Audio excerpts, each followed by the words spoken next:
आलोक भाई हल्का सा पीछे।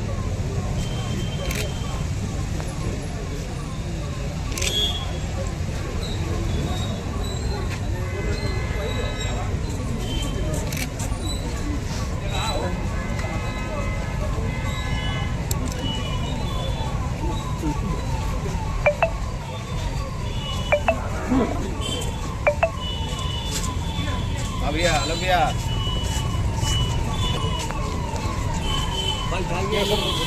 ये सबको पैसा दो। यहीं बैठा अरे मुझे भी सब फंसने का यार।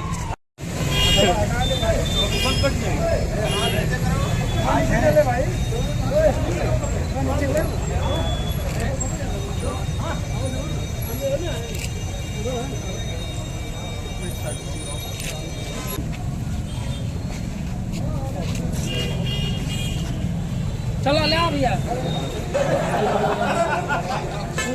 कार्यक्रम बड़ा है।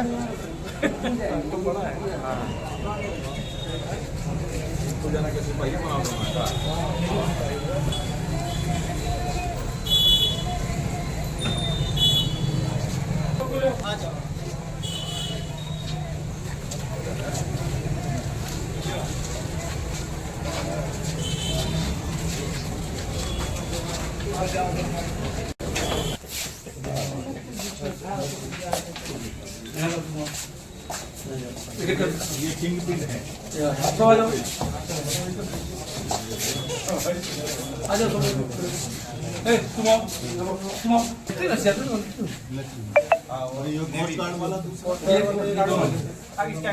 क्यों कहाँ पे है तुम्हारी पोस्टिंग? तुम्हारी तुम कहाँ हो? किस यूनिट में हो? 42 आरटीडी का हैं? 42 आरटीडी का ये क्या है? आर्टिलरी का आर्टिलरी सर। आर्टिलरी है। ओके, तुम्हारा क्या नाम है? तो क्या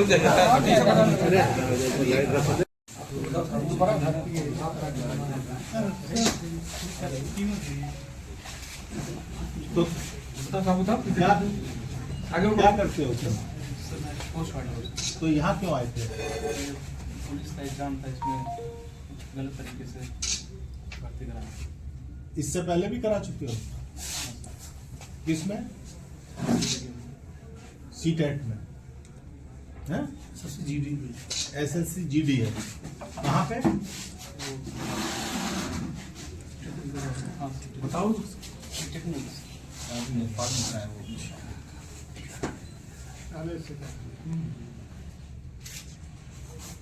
साल भर गैंग पकड़े गए। क्या था पूरा मामला और कैसे कामयाबी मिली?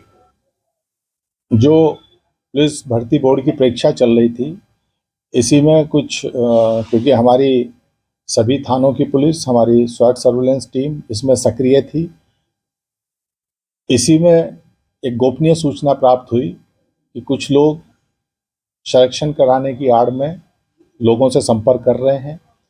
इस सूचना को जब डेवलप किया गया स्वाट और सर्विलेंस टीम द्वारा, तो इस पूरे नेटवर्क का भंडाफोड़ हुआ है। ये लोग थाना नौनहरा क्षेत्र का एक दूरस्थ और बिल्कुल आबादी से कटा हुआ एक घर इन्होंने किराए पे लिया था मृदाजपुर गांव में, और वहां रह के अपना इन्होंने प्रिंटिंग मशीन वगैरह वहां पर और फोटो कॉपियर वगैरह लगाए थे, जिसके माध्यम से ये पेपर अगर इन्हें प्राप्त होता तो उसका सॉल्यूशन निकाल के तत्काल इनके द्वारा ऐसे लोग जिनसे धन उगाही की जा रही थी, क्योंकि इनके पास से 6 लाख रुपए नगद भी मिले हैं, इनके द्वारा हर कैंडिडेट को ये दिलासा दी जा रही थी कि उसका सिलेक्शन कराएंगे और 7-8 लाख रुपए में तय कर रहे थे। 1-1 लाख रुपए पेशगी कुछ लोगों के द्वारा इन्होंने चेक भी प्राप्त कर लिए थे और 21 लाख के चेक भी इनके पास से प्राप्त हुए हैं। और बहुत से, क्योंकि जिस कैंडिडेट का ये कराते थे उनके प्रपत्र भी, ओरिजिनल जो एजुकेशनल सर्टिफिकेट हैं उसे भी ये रख लेते थे, तो ये सारी चीज़ें इनके पास से प्राप्त हुई है। ये बड़ी संख्या में इनके जो एजेंट हैं वो पूरे पूर्वांचल में सक्रिय थे और लोगों से संपर्क कर रहे थे। लोग भी लालच में आने के कारण इनके उस ट्रैप में आ रहे थे।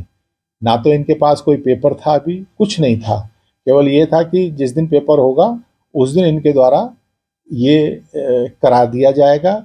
और इनके द्वारा ये भी लोगों को मैं विश्वास दिलाया गया है, क्योंकि इसकी कोई पुष्टि नहीं है कि पूर्व की जो एग्ज़ाम हुए हैं, अभी निकट भविष्य में सीटेट का हुआ था, उससे पहले कोई एसएस डीसी वाला जो एग्ज़ाम है सेंट्रल गवर्नमेंट वाला, उसमें इनके द्वारा ये विश्वास लोगों को दिलाया गया था कि उसमें भी इनके द्वारा भर्ती कराई गई है, क्योंकि जो अभ्यर्थी हैं वो जिन लोगों के अंदर कम कॉन्फिडेंस होता है और जल्दी प्राप्त करना चाहते हैं, ऐसे लोगों के लालच में आ जाते हैं। तो आज इनको गिरफ्तार करके 8 लोगों को भेजा जा रहा है। इसमें जब पूछताछ पे जानकारी हुई तो इनका जो मास्टरमाइंड है गोपेश यादव, उसके द्वारा ये बताया गया है कि वो कोस्ट गार्ड में पोरबंदर में सेवारत है, उसका एक और सहयोगी वहीं सेवारत है। एक और इस गैंग में जो पकड़ा गया है उसके द्वारा बताया गया है कि वो आर्मी में है। ये सब इनके द्वारा बताया गया है। इन सब चीज़ों की पुष्टि हो रही है क्योंकि ये अभी पकड़े गए हैं और क्योंकि इन्हें जेल भेजना ज़रूरी है। बाकी इन सब चीज़ों को तस्दीक करके अगर ये सब सही होगा तो इनके संबंधित विभागों को भी लिखा जाएगा कि इनके विरुद्ध उचित दंडात्मक कार्रवाई की जाए। अब तक कितने अभ्यर्थी सर इनके टच में हैं? इनके टच में इनके एजेंट फैले हुए थे और अभी जो हम लोगों को इनके पास से धनराशि मिली है करीब 6 लाख रुपए नगद, जो 1-1 लाख रुपए पेशगी आई है लोगों की। और इन्हें ये भी नहीं मालूम कि कौन लोग हैं, क्योंकि इनके एजेंट भी है बड़ा ऑर्गेनाइज तरीके से। क्योंकि इनकी बातों से ये जरूर लग रहा है कि ये पूर्व में भी किसी ना किसी एग्जाम में इस तरह की हिमाकत कर चुके हैं। और करीब 28-29 लोग अभी तक इनके संपर्क में आ गए थे। उसी में से कुछ लोगों ने गोपनीय रूप से पुलिस को सूचना दी, जिसके आधार पर इस पूरे गैंग का भंडाफोड़ हुआ है। और आप लोगों के माध्यम से भी मेरी अपील है कि जो अभ्यर्थी हैं वो इस तरह के गैंगों के चंगुल में ना आए, क्योंकि इनके पास कुछ नहीं होता है। ये 40-50 लोगों को इसी तरह से फंसा लेते हैं। उनमें से कुछ लोगों का अपनी ही प्रतिभा के आधार पे भी हो जाता है और बाकी का ये पैसा खा जाते हैं। बाद में लोग पुलिस कचहरी कोर्ट घूमते रहते हैं कि साहब मुझसे ले लिए। तो अपनी मेहनत के आधार पे परीक्षाओं में सम्मिलित हों। ऐसे जो ठग हैं और इस तरह के जो चीटर्स हैं इनसे दूर रहें। और अगर कोई संपर्क करता है, जैसे यहाँ किसी एक व्यक्ति ने साहस किया, पुलिस को बताया और पूरे गैंग का भंडाफोड़ हुआ, अगर अभी भी कहीं कोई इस तरह की बात है तो लोग तत्काल संबंधित अपने जनपद में जाके पुलिस को बताएं और ऐसे लोगों को के विरुद्ध कार्रवाई करने में सहयोग करें। पुरस्कार गुडवर्क